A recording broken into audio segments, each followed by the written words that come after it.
எந்த கோயில்லையும் இல்லாத ஒன்று இந்த கோயில் இருக்குது. அது நம்ம வெள்ளை விநாயகர் தான். சுவாமி சரணம்.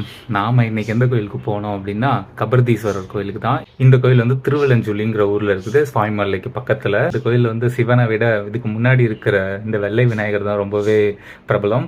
இங்கே இருக்கிற விநாயகர் சிலை வந்து வெள்ளை கலரில் இருக்கும்.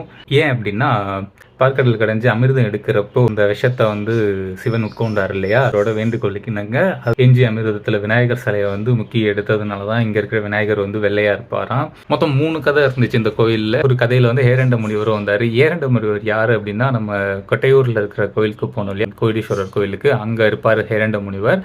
ஸோ அவரோட ஒரு கதை இங்கே இருக்குது. கரை புரண்டு ஓடின காவிரி ஆற்றுல வந்துட்டு தடுத்து நிப்பாட்டத்துக்காக ஏரண்ட முனிவர் வந்து காவிரி ஆற்றுல இறங்கி அதை நிப்பாட்டினதாகவும். இன்னொரு கதை என்னன்னா, அம்மனுக்காக ஒன்று, முனிவருக்கு ஆண் குழந்தைகள் இருந்தாலும் பெண் குழந்தை வேண்டும்னு பார்வதி வேண்டதுனால பார்வதியே வந்துட்டு ஒரு பெண் குழந்தையா வந்து அந்த முனிவருக்கு பிறந்ததுனால அந்த பெண்ணுக்கு வந்துட்டு சிவனை மனம் முடிச்ச ஒரு கதையும் இருக்குது. இந்த கோயிலில் வந்துட்டு வாசல்லே வந்து பாதி சிவன் பாதி விஷ்ணு அப்படிங்கிற சிலைகளும் பார்த்தேன். இதை தாண்டி இந்த கோயிலில் நிறைய விஷயங்கள் புதுசாக இருந்துச்சு. கோயிலில் இருக்கிற தூண்கள்லாம் பார்த்தீங்கன்னா தூண்லேயே வந்து கட்டிடக்கலைகளை காட்டியிருப்பாங்க. ஒரே மாதிரியான அவ்வளவு தூண்கள் அவ்வளோ அழகாக இருந்துச்சு உள்ளே போகும்போது. அது இல்லாமல் இங்கே அர்த்தநாதீஸ்வரர் சிலையெல்லாம் பார்த்தேன். மற்ற கோயில்கள் இந்த மாதிரி சிலைகள்லாம் பார்க்குறது வேற விஷயம் தான். இந்த கோயிலில் அந்த சிலைகளுமே இருந்துச்சு.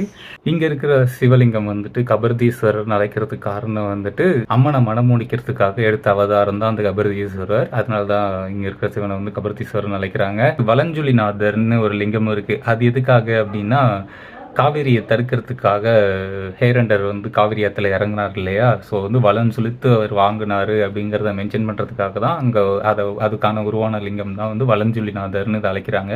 இந்த வலஞ்சுலிநாதர் வந்து மேற்கு பத்த மாதிரி இருக்கும். ஸோ அதனால நீருடைய பக்கம் அதுக்கு வலது பக்கமாக இருக்கும். இது இல்லாமல் இந்த கோயிலை சுற்றி ஏகப்பட்ட லிங்கங்கள் இருந்துச்சு. ஏதோ ஒரு யாகத்தப்ப முனிவர்கள் வழிபட்ட லிங்கங்கள் எல்லாமே இந்த கோயிலை சுற்றி இருந்துச்சு. எல்லாத்தையும் பார்த்துட்டு முன்னாடி வந்தால் சனீஸ்வரனுக்கும் தனியாக ஒரு சன்னதி இருந்துச்சு சின்னதாக. அதையும் பார்த்துட்டு நாம கிளம்பிட்டோம். நாளைக்கு வேற கோயிலில் பார்க்கலாம்.